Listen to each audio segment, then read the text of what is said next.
Listen closely, young ones, to a tale of shadows. Tobechukwu, Toby for short, just 12 years old, stood trembling. His teacher, Mr. Barnabas Obiekwe, a man with eyes like dark stones, gripped his arm tightly, not gently. Barnabas dragged Tobe to the front, before all his classmates. Every eye felt like a burning coal. Then a hush fell. Barnabas pulled out a strange black lamp that hummed. He shone its light on Tobe's arm, right where he held him. And there it was, glowing with a sickly light. Clear for everyone to see, a single, terrible word: failure. Tobe's heart didn't just ache. It cracked. A tear burned in his eye. Barnabas leaned in close, his voice a snake's hiss. Your parents will never know, unless I show them. But as Barnabas stepped back, a flicker caught Tobe's eye. Below the cruel, glowing failure, another mark glowed faintly. It was not Barnabas's sharp, harsh writing. This symbol was different, and Toby felt a cold dread, knowing Mr. Barnabas Obiekwe had not put it there. Tobe's heart hammered a wild rhythm. He had to know. As soon as the final bell rang, he fled. Not home, but to the quiet, echoing school bathroom. His hands shook as he locked the stall door. He rolled up his sleeve.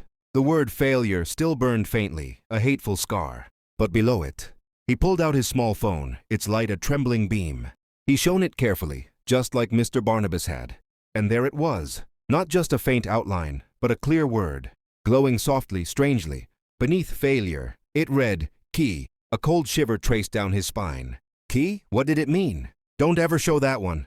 Toby gasped, spinning around. Standing by the sinks was Camberly Watson, a senior, tall and quiet. Camby's eyes were serious, ancient almost, holding a deep warning. Listen to me, Toby. Never ever let anyone see Key, especially not Obiekwe. It's dangerous.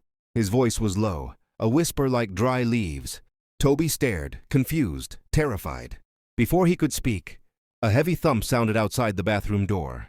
Footsteps, hard, urgent steps growing louder. Camby's eyes flickered to the door, then back to Tobe. Then, in a blink, Camby was gone. The stall door clicked. Toby hid, heart pounding like a trapped bird. The heavy footsteps outside the bathroom door slowly faded. Camby's urgent whisper echoed in his ears. Dangerous. He knew he couldn't just run. He had to understand. The school was quiet now, shadows stretching long and dark. Toby crept back to Mr. Barnabas's empty classroom. He felt a cold dread, but he pushed it down. He thought about his own arm, the key mark. What if other students had these secret labels too? He walked to a desk, one belonging to a quiet girl, Neka. He pulled out his small phone, shining its light like Mr. Barnabas had. Nothing at first. Then he adjusted the angle, just so. And there it was, a faint glowing symbol on the desktop, almost invisible. He checked another desk, and another. Every single one held a hidden mark. His eyes fell on Mr. Barnabas's large locked desk. But today the top drawer was slightly open. Tobe's heart thumped. He slid it open. Under some stacks of tests, a dark notebook lay hidden. Its title, in neat, frightening letters, made Tobe gasp. The sorting plan. He snatched it, flipping pages quickly. Names, and beneath them, strange words or symbols. He found his own name, Tobechukwu. Underneath it, written clearly, was the word he now understood, yet feared: keys. A sudden shadow fell over him. A heavy iron grip clamped down on his shoulder. What do you think you're doing, boy? Mr. Barnabas's eyes burned like embers. Snooping? You dare touch my things? His grip crushed Tobe's shoulder.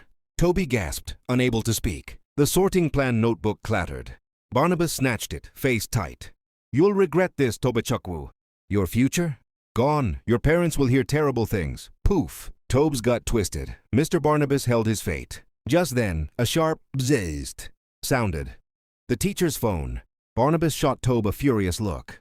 No touching, he snarled. He spun, phone to his ear, voice dropping low. He rushed out the door, leaving it open. He was in such a hurry, you see. Caught in his call, in his dark thoughts. He forgot all about the desk. He didn't even glance back. The top drawer Toby found ajar? It stayed open. Tobe's heart thumped a drumbeat. His hand shook as he reached. Slowly he pulled the drawer wide. Beneath some loose papers, something lay hidden. Flat white. A thick, sealed envelope. Tobe's fingers trembled. He tore open the thick, white paper. Inside, a formal letter lay folded. His eyes darted across the fancy print. At the top, in bold letters, it read, "To the esteemed Council of Assessment." Assessment? What kind of council was that, you see? His heart beat a frantic rhythm. He scanned the lines quickly. Words jumped out at him. Our preliminary findings on the effectiveness of the mind scheme. Mind scheme? Tobe's breath caught. Was this connected to the marks? To the sorting plan? This letter felt big, dangerous. It felt like a secret that touched everyone. The air around him grew heavy, silent. Suddenly a faint thump. Footsteps, growing louder. They were coming down the hall. Panic flared, hot and sharp. No time to read more. Tobe's hand shot out. He crumpled the letter quickly, shoving it deep into the open drawer, under old papers. He slammed the drawer shut just as the footsteps arrived. Right outside the classroom door. The door creaked open, and there stood Cambi, her eyes wide with knowing. She saw Toby, pale and shaking. Her gaze fell to the slightly open drawer, then back to his face. "You saw it, didn't you, Toby?" she whispered, stepping in and shutting the door. "The marks?" Toby stammered. Cambi nodded. "It's special ink. Invisible, most times. Mr. Barnabas uses it to change our thoughts, to make us think what he wants." She wrung her hands. "It's how he controls us, makes us feel small, or afraid, or even happy about homework. He marks our desks, our books, even us." "My arm," Tobe mumbled, remembering the tingling. "Yes," Cambi breathed. "But you, Tobe, you are a key. Keys are rare. They can see past the ink, resist his control. That's why you found his plan. And that's why you are dangerous to him, more than anyone." Her eyes filled with new dread. "And Toby, listen closely. He's already told the head teacher. About you. He's already told the head teacher. About you." Cambi's words barely faded when the office door creaked. Open. Mr. Barnabas stood there, a dark smile playing on his lips. Behind him, Mrs. Adelaide Nwokoro, the head teacher, entered. Her face was set like stone. "Tobechukwu," her voice sliced through the air. "Mr. Barnabas says you've been spreading wild tales." She waved a dismissive hand. "Nonsense. He's a good man, dedicated to your learning." Tobe's throat went dry. He felt every eye on him. Mrs. Nwokoro then moved closer, her gaze sharp. "Now let me just check your arm. Young man," she said, oddly gentle. But her eyes held a spark. She took his wrist. Her fingers brushed a hidden spot on her watch. A thin, blue light, like a whisper, flickered over Tobe's skin. He felt a strange chill. Mrs. Nwokoro's eyes, fixed on his arm, widened. She gasped. For a fleeting moment, a single word glowed there. Key. The head teacher froze. Color drained from her face. Her grip tightened on Tobe's arm. She looked from the faint mark to Toby, then to the door, panic in her eyes.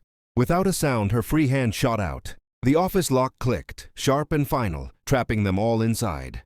The lock clicked, a sharp sound in the sudden silence. Mrs. Nwokoro, the head teacher, stared at Tobe, then at her own wrist. Her breath came in quick gasps. She looked older, you see, and terribly afraid. "That mark?" she whispered, her voice shaking. "I once had it too. Long, long ago, before Mr. Barnabas made me forget." Her eyes were no longer cold, but filled with a deep, sorrowful understanding. He marks everyone, eventually. Some of us, the keys, he tries to break the hardest. But some of us we remember. She glanced at Mr. Barnabas, who stood frozen, his dark smile gone. Fear, cold and clear, was now in his eyes. Mrs. Nwokoro reached into her pocket. Her hand came out, clutching a tiny, old-fashioned key. It was made of dark metal, intricate and delicate. Feeling ancient and heavy in her palm, she pressed it into Tobe's hand, her fingers trembling. "This," she said, her voice barely a whisper. "This opens what he fears most." Tobe's fingers closed around the cold metal. He looked at the key, then at the locked office door. What door could this tiny key possibly open? Toby clutched the tiny, old key. His mind raced. What door? He knew he had to find answers, and fast. The head teacher's words echoed in his ears. This opens what he fears most. He thought about Mr. Barnabas, and where he might keep secrets. The library, of course. Not the main reading room, but the dusty, forgotten storage space at the very back. Behind all the tall shelves, it was a place students rarely went. He slipped away, moving like a shadow. The air grew colder, heavy with the smell of old paper and dust. He found the door, hidden behind a towering stack of encyclopedias. It was locked. He held up the small dark key. It slid into the lock, a perfect fit, and turned with a soft click. He pushed the door open, stepping into the dimness. Inside, old cabinets lined the walls. Tobe's heart thumped. He started searching, his fingers brushing over yellowed files. These weren't library books, you see, but student records. Old ones. He saw names he didn't recognize, names of students long gone. and on each file, a small, barely visible mark like the ink can be described. He found a stack neatly organized, and then he saw it. A thick folder, standing out from the rest. The label was clear, bold, and sent a shiver down his spine. Master file, keys. Just as he reached for it, a sudden, sharp click echoed from behind him. The door, heavy and wooden, had swung shut. The lock snicked into place. He spun around, trapped. Toby spun around, his heart thumping hard. The door was shut, locked tight. He was truly trapped. The dim light made shadows long and scary. Then a small soft sound, a quiet sob. He wasn't alone. From behind a towering stack of old papers, a shape moved. It was Nena Cole, a girl from his class. You see, she was usually so quiet, fading into the background. But now her eyes were huge, filled with a terror that made Tobe's own fear grow colder. Dust covered her uniform, and silent tears streamed down her face. "Toby," she whispered, her voice a thin thread. "You shouldn't be here." He watches this room, her gaze flickered to the master file. Keys. Mind scheme. It's not for learning. It takes your thoughts, your very memories. It makes you forget your true self, turns you into his puppet. She stumbled back, her hand pressed to her mouth. "We must leave. He plans to mark the whole school tonight." Tobe's mind raced, trapped with Nena in that dusty room. "We must leave," she had whispered. He looked around wildly and then he saw it. A small metal vent, high on the wall, partly loose. With Nena's help, pushing and pulling, they forced the old grate open. They peered through, their hearts thumping like drums. What they saw made the blood run cold. Listen closely, children. Below them, in a hidden room, Mr. Barnabas was there. And beside him, Mrs. Adelaide, her usual kind smile replaced by a hard, focused look. They were not teaching. No, they were busy at a long, scarred wooden table. They arranged rows of tiny glass bottles, filled with that same strange, dark ink Canby had described. They trimmed wicks on small, flickering oil lamps, readying them, you see, for some grim task. Then, the heavy door creaked open. A tall, silent figure entered. His face was hidden behind a smooth, black mask. He paused, looking around the room, then slowly reached up and took the mask off. Toby felt a jolt of shock. It was Mr. Oswald Dyke, the man they all called the inspector. But he wasn't there to inspect anything good. He gave a nod to Barnabas and Adelaide, his eyes glinting. And then, without a word, he stepped forward, joining them, becoming part of their dark work. The air in that hidden room grew heavy, children, like a storm cloud gathering. Mr. Oswald picked up one of the tiny glass bottles. But this one looked different. The ink inside was even darker, almost black. He held it up, and a sly smile touched his lips. "Tonight," he said, his voice a low rumble that echoed up to where Tobe and Nena hid, "we begin compliance level 3. Barnabas and Adelaide nodded, their faces grim. "This level," Oswald continued, his eyes glinting in the lamplight, "is special. It doesn't just put a mark. Oh no, this ink reaches deep. It changes what people think. It twists their memories, like a gnarled tree branch. It makes them forget their own names, their own families, their own dreams. It wipes them clean. It makes them entirely new. It makes them ours." Toby pressed himself against the dusty vent, his heart hammering against his ribs. He felt a chill spread through his whole body, colder than any winter wind. This wasn't just marking students with invisible ink anymore. This was a dark magic, a terrible theft. They weren't just controlling minds. They were destroying them. They were stealing the very selves of people. The true, horrible danger, like a sharp blade, finally cut through Tobe's fear. He knew they had to run, children. He looked at Nena, her eyes wide with terror. They scrambled out of the vent, dropping softly onto the dusty floor of the dark storeroom. They crept to the door, pushing it open just a crack. The hallway was empty, shadows dancing in the dim light. They darted out, their footsteps hushed, hearts pounding. They ran down the corridor, past silent classrooms, their only thought to reach the outside gate. Freedom felt so close, a whisper on the wind. But then, a heavy hand grabbed Tobe's shoulder. Another hand clamped over Nena's mouth. Two dark figures in school guard uniforms stood over them, their faces grim. "Going somewhere?" one growled. They were pulled roughly back, past the classrooms. Back towards the hidden room, you see. Fear choked Tobe. He saw Mr. Barnabas waiting. Barnabas grabbed Nena, pulling her struggling body close. He held up a tiny bottle, the dark, almost black liquid glinting. Nena whimpered. Barnabas smeared the ink onto her forehead. Her eyes stared blankly. Her body went stiff. Her mind collapses into silence. Barnabas's cruel gaze now fell upon Tobe. The boy stood frozen, watching Nena's blank eyes, a scream trapped inside. Barnabas, his face hard and unforgiving, reached for Tobe, the small bottle of dark, terrible ink was clutched tight in his hand. Toby squeezed his eyes shut, bracing for the cold, terrible touch, for his own mind to twist and vanish. But then a strange, warm tingle spread across Tobe's forehead. A flash, like sunlight on an ancient key, pulsed behind his eyes. The dark ink smeared by Barnabas's finger simply did not stick.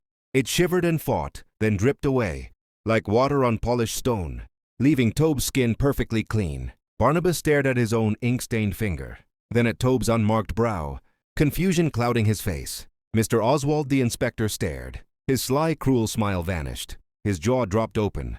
He leaned closer, his eyes wide with a sudden, wild fear. What is this?" he whispered, his voice shaky. He reached out, touching Tobe's forehead. "It's not working. He's immune." Oswald's voice rose, shrill and panicked. Barnabas and the guards looked stunned. Oswald's eyes, usually so cold and sharp, now darted around the room, full of frantic desperation. "Take him!" Oswald bellowed, pointing a shaking finger at Toby. "Take him to the archive! Now!" So they dragged Tobe, still reeling, through winding, dim corridors. His mind raced, full of Nena's blank eyes, full of the terrible ink. They shoved him into a vast, cold room. This was the archive, children. Not a place for old stories, but a secret, humming chamber. Strange machines blinked with sickly green lights. Thick cables snaked across the floor like sleeping pythons. Guards stood nearby, silent and watchful. But Oswald the inspector was nowhere to be seen, you see. Tobe's eyes darted around, searching. He knew he had to find something, anything, to fight back. And then he saw it, hidden behind a tall rack of humming servers. A small dark box pulsing with a faint, steady light. This had to be it. This had to be the thing that tracked the terrible ink. This was the heart of their darkness. A hot wave of anger rushed through Tobe. He grabbed a heavy metal pipe from a nearby shelf. With all his might, he swung it, hard and true. Crash! Sparks flew like angry fireflies. The box shrieked, then went silent. Its lights flickered, died. The air grew still, heavy with the smell of smoke. He had done it. He had broken their terrible machine. Toby stood panting, hope swelling in his chest. But in a dark corner, high on the wall, a tiny red light blinked, once, twice. A camera, children. Oswald was watching. Toby stood there, chest heaving, believing he had struck a blow. But that tiny red light on the wall pulsed, a silent warning. Oswald was watching, always watching. Yet deep in that other hidden room where Nena lay still, something changed. A tremor, faint at first, then stronger, rippled through her. The darkness that had swallowed her mind began to crack. She heard Tobe's name, like a whisper from far away. Her spirit, strong and defiant, fought against the black magic. It clawed its way back, pushing, struggling. Her eyes, once empty, flickered. A gasp escaped her lips, small but sharp. Barnabas, holding the terrible vial still, turned, his face twisting in surprise. Nena, no longer a blank doll, moved. With a surge of fury, she lunged. Her hand, quick as a serpent, snatched the tiny bottle from Barnabas's grip. He bellowed, a sound of pure rage. Nena held the vial up, her hand shaking. "I can reverse it," she whispered. Her voice thin but clear. "But we need stronger light. Much, much stronger light." She looked towards Tobe, her eyes burning with a fierce, new hope. The plan, children, had finally begun. Nena, her voice still thin but strong, looked at Tobe. "Stronger light," she repeated. Toby, seeing the fire in her eyes, knew what he had to do. He searched the strange, humming chamber, his mind racing. And then he saw it, high on a gleaming pedestal, almost hidden by shadows.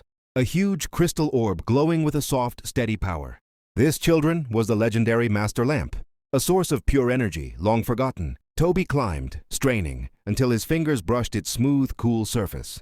He carefully brought it down, its golden light filling his hands. He held it out to Nena. The lamp flared, its brilliance exploding in the dim room. A wave of pure golden light washed over Nena. The terrible ink inside her mind recoiled, screaming silently as it dissolved. Her eyes cleared completely, no trace of the blankness left. Nena was herself again, truly whole. But the master lamp, pushed to its very limits, began to shudder. Its gentle hum turned into a frantic thrum. Small red lights on its surface blinked rapidly, then turned solid. A shrill, piercing alarm suddenly ripped through the quiet of the archive. Beep, beep, beep! The sound echoed, deafening. They had been detected. The piercing alarm screamed, deafening them. Beep, beep, beep! It was a giant's angry roar, children. Toby grabbed Nena's hand. "We have to go!" he yelled. They didn't need to look for Barnabas and Oswald. They heard them. Heavy boots thundered down the hall. Barnabas bellowed. Oswald gave sharp commands. Guards were coming, footsteps like thunder.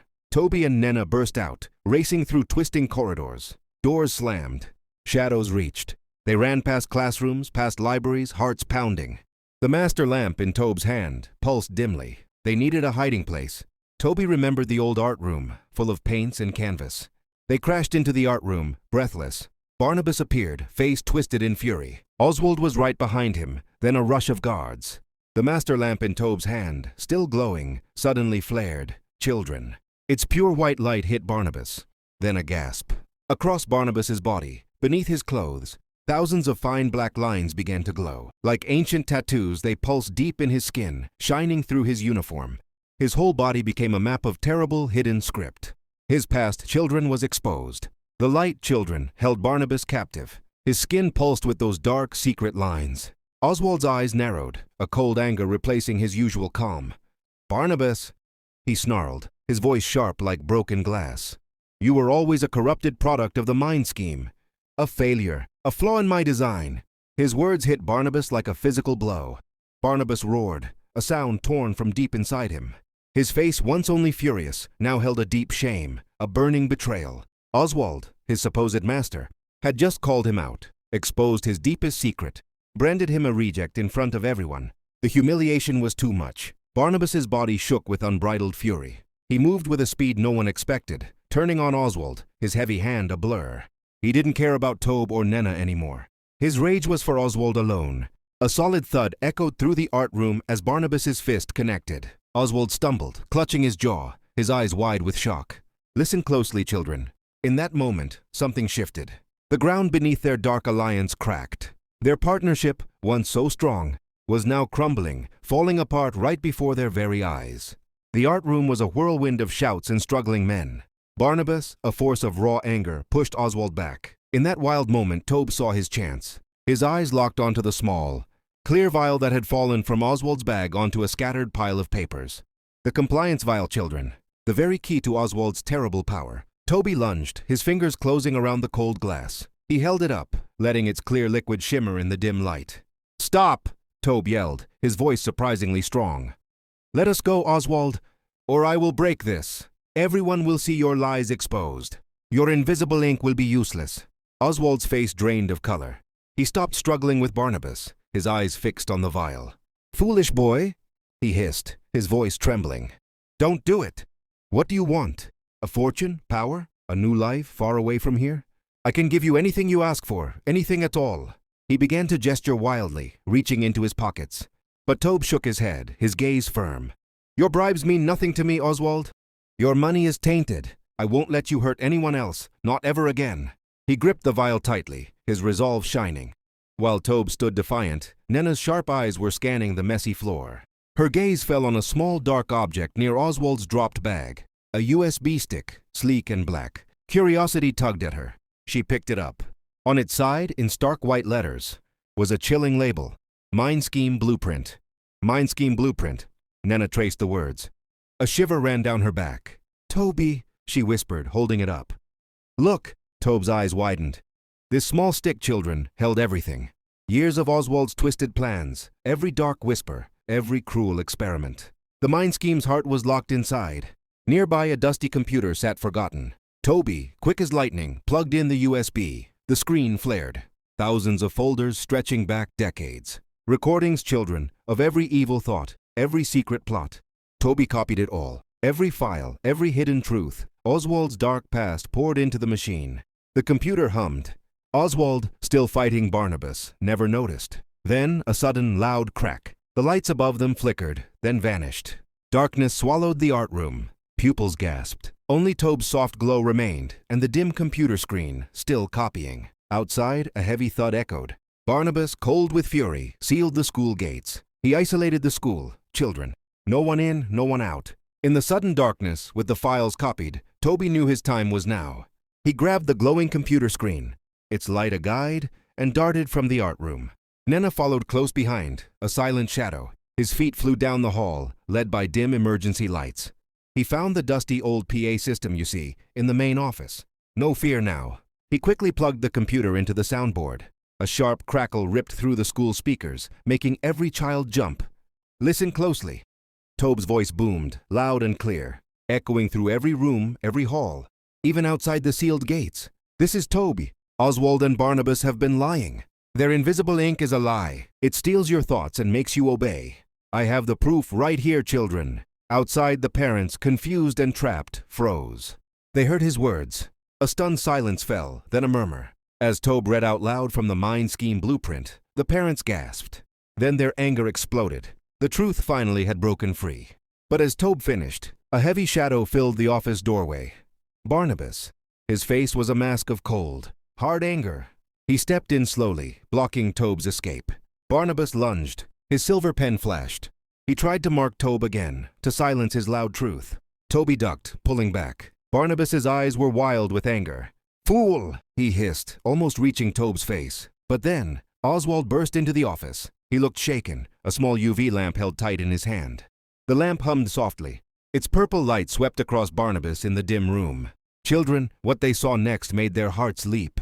A giant glowing mark shimmered bright on Barnabas's chest. The word was clear, chilling, controlled. Oswald gasped. The lamp clattered from his trembling hand. His face went white. Barnabas was no partner. He was a pawn, just like the students. Oswald had been tricked, used in a bigger, darker game. A cold, hard fury filled him. His eyes narrowed at Barnabas, no longer an ally, but a betrayer.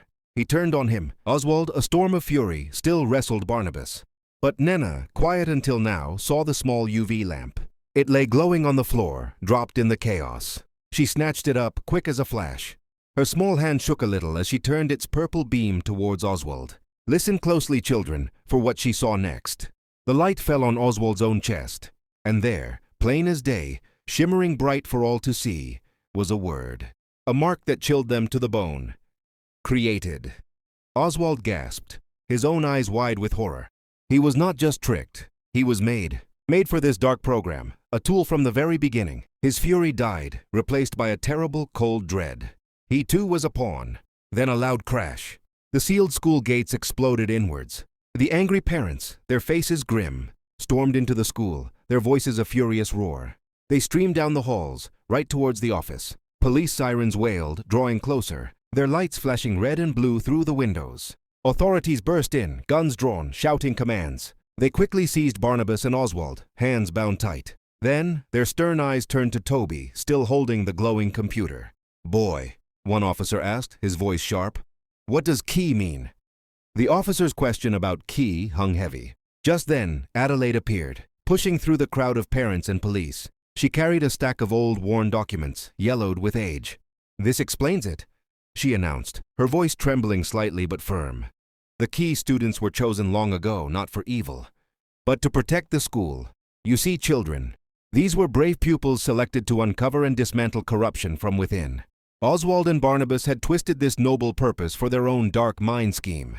Toby looked at the cheering parents, at the relieved faces of the children. His own face was grim, yet full of hope. "We will rebuild this school," he declared, his voice strong and clear. "A place of real knowledge, built on truth and justice for every single one of you." A wave of relief washed over the room. The police took the old documents, their expressions thoughtful. As the officers led Barnabas and Oswald away, and the last of the crowds dispersed, a quiet gasp escaped Nena. She pointed to the wall, right where the projector had displayed its false images. "Listen closely, children. A new symbol had appeared there. It wasn't the mark of the mind scheme, no. This was different, an unfamiliar sign, faintly glowing. A new mystery, you see, had just begun in the heart of the old school.